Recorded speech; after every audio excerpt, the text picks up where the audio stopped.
Welcome to Shrink2Shrink, a psych view on the films with Dr. Colleen Mullen and Courtney Calkins, bringing lessons learned from the big screen into our own lives. Shrink2Shrink uses the movies to examine psychology and relationships, and we apply the concepts to all of our lives. We don't do film reviews. We just use the content of the films to talk about psychology as well as the human condition. So if you haven't heard all of the Shrink2Shrink shows, keep listening and learn what this show is all about.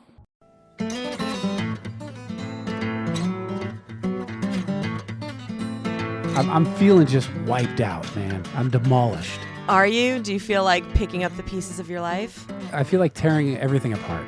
I don't know. And then putting it back together. Well, I haven't gotten that far. I just feel like tearing things apart. Oh, you're there. Yeah. Well, maybe by the end of the episode, you'll want to put it all back together. Maybe I'll want to understand it. Just understand my own life and figure out what's going on with me. That is what is on tap for today. We're talking about Demolition. Repairing the human heart is like repairing an automobile. Just examine everything. Then you can put it all back together. Is it? Courtney, so you're asking me if I've heard that before? Not necessarily like that. You know what it made me think of? That theme of like, more like the military kind of theme of you've got it like about getting torn down to kind of become what they need of you. So people often describe their boot camp experiences that way. So breaking them down and only back to build them back up. To build them back up. But sure, you can piece everything apart. It's like psychotherapy, right? Like you go back to the beginning and you start pulling everything out that could possibly influence why you're thinking the way that you're thinking today.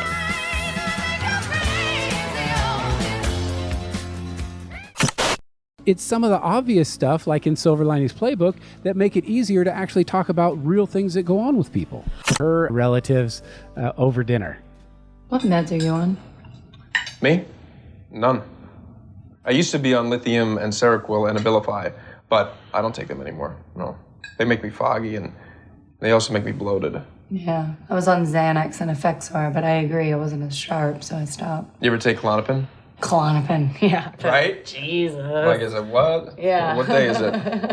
How about Trazodone? Trazodone. Well, it flattens you out. I mean, you are done. It takes the light right out of your eyes. God, I bet it does. I'm tired, I want to go. No. Okay, that was a quick change on her part there. Right, and you know, with the meds, those are all the good standbys, right? Yeah, oh yeah, I recognize all those now. I usually say Trazodone. I was gonna say I've never heard it as Trazodone. And interesting, they're naming all these, you know, pretty standard medications that people heavy duty ones too. Yeah. And notice though both of them said, yes, I'm supposed to be, or I was taking them, and now I'm not. I stopped on their own, and that's exactly the point you were talking about, is that people often will say, I don't like how it made me feel. Now, I think one of the biggest core issues with that is that bipolar, as you said, like there's positive reinforcement for manic episodes in a lot of instances, right? You become productive, you might, you know, do some great things, you know, temporarily, but then you crash and burn.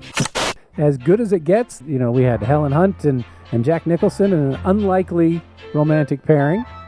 Yes, it's a great movie, and as we do with all these movies and our episodes, we're going to talk about a whole bunch of themes that are delivered to us through these movies.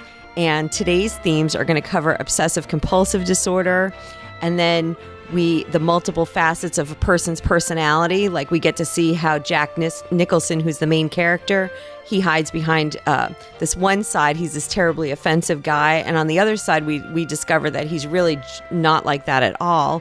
You know, I love it that we have 2 times in a row where we have a counselor or a therapist type in the movie because he goes to visit him right here. Yeah. Help! If you want to see me, you will not do this. You will make an appointment. Dr. Green, how can you diagnose someone as an obsessive-compulsive disorder and then act as though I had some choice about barging in? There's not going to be a debate. You must leave. You said you could help me. What was that? A tease? I can help you if you take responsibility to keep regular You changed the room appointment around. 2 years ago. I also regrew my beard, but you're not interested in changes in me. So it's like I don't have this mountain of available time. I have to get to my restaurant on time. Now, do you know how hard it was for me to come here? Yes. No, we're not doing this now. I changed just one pattern, as you always said I should. No. Nope. Oh, I read that. Thank you very much. What if this is as good as it gets? Oh.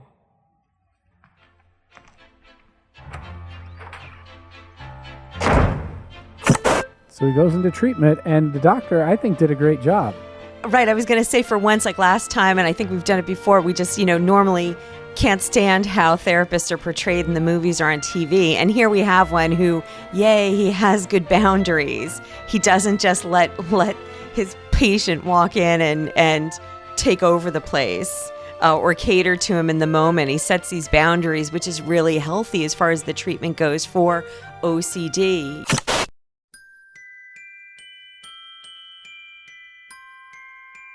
Using Four Christmases, the Vince Vaughn and Renee Zellweger film, to discuss... Reese Witherspoon. I wrote it down even, I didn't even... whatever. Know, it's written right there. Written right in front of me. When it came out, I didn't even see it. Did you see it when it came out? No, I didn't. I don't even know that I've heard of it, but I love Vince Vaughn. I think he's really funny. Yeah. Reese Witherspoon is really adorable in all of her movies. So I was like, oh, this should be fun. And it was. All right, so let's jump right in with some of the wonderful things about the holiday season, and maybe it has to do with lying to your family. Oh, Big Bad Brad. Hey. How you guys doing? Look at this. How are you? You know my girlfriend Kate. How are you? Stan and Eric. Yeah. So what are you guys doing for Christmas? Oh, I got the entire family flying in. 13 airport pickups. 4 days of listening to how gifted my nieces are. My brother thinks his daughter, the 4-year-old, is going to be the next Beyonce. She's bad. And she sucks. I'm vacationing in tropical Albany this year with Trisha's family. They got us a cot, which is awesome, but we'll probably end up sleeping on the musty couch in the basement with the cats, all 7 of them. Oh, and we get to be there the whole week. Kind of sounds like a prison sentence. Why do you guys put yourselves through that? It's Christmas, right? Don't you have to? We don't need to do it anymore. And we don't. We absolutely don't do it anymore. No, we're done.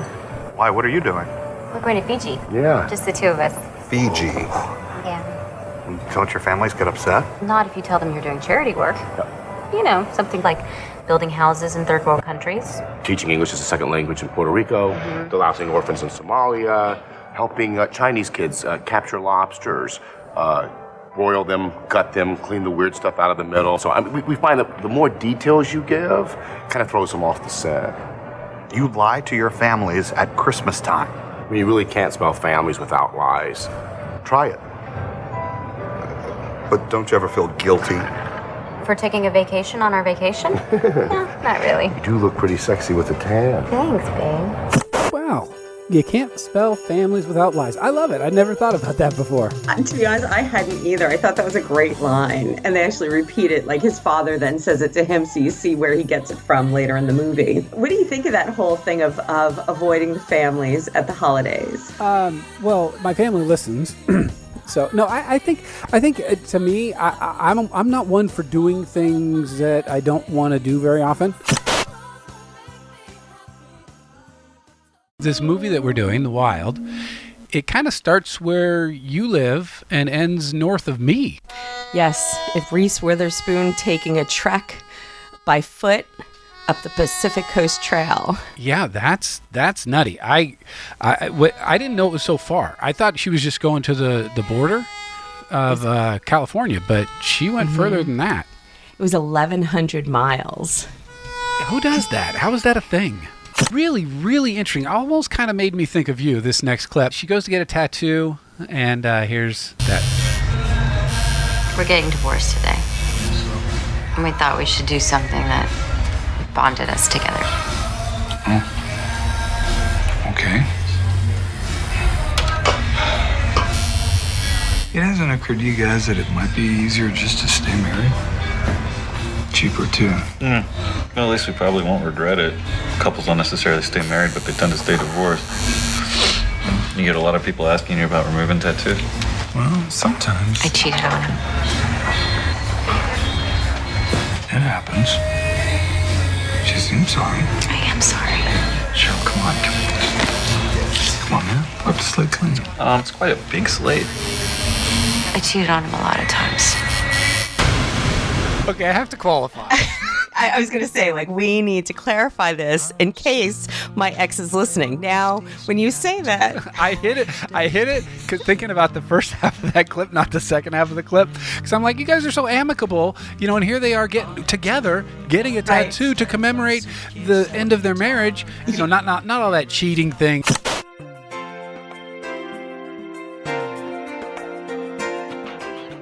weddings versus singlehood, because we are doing in honor of Valentine's Day in February. Our February episode is going to be focused on Bridesmaids. The Hangover? Yes. Yeah. That's what's his name? Brandon from Silver Lining. Bradley Cooper? Yes. Hey, I got one. I messed it up. We're a movie show, and I actually don't know movie stars. Well, hey, let's get right into bed. Let's get into bed here. Beautiful. Oh, no, I'm sure I look terrible. I just woke up. Are you kidding? I'm sure I'm a mess. You slept over. I did. I thought we had a rule against that. Oh. I'm kidding. Oh. That was funny. You're funny in the morning. But I like hanging out with you. Oh, yeah. I love hanging out with you. I think we get along really well, and you're so sexy and... I know. I just have a lot coming up at work, and I don't want to make promises I can't keep. You know what I mean? Mm-hmm. I know you do. Yeah. We're on the same page. I mean, I'm not looking for a relationship right now either. Let's just say that. Whatever you want to, I can do, I'd rather I like simple, not like other girls where I'm like, be my boyfriend. Unless you were like, yeah. Then I'd be like, maybe. All right. I want to say, the insecurity. Yeah, no kidding. And she's sending both messages, right? She's like, no, I'm cool with whatever, because this is her booty call, her 2 a.m. You didn't score at whatever evening event you went to, so you go to this guy, and that's why I guess she's not supposed to sleep over. Guy she's sleeping with because he's hot. I think if people are single long enough, they eventually run into one of those. But I think it rings to the idea of how, even of course, as therapists, we would talk. You want to be straightforward with what you're thinking and what your feelings are and all the rest of it. If you're interested in Shrink2Shrink, subscribe on iTunes or any other podcast platform, and check us out on Facebook and Twitter at Shrink2Shrink. And we will see you on the movie couch.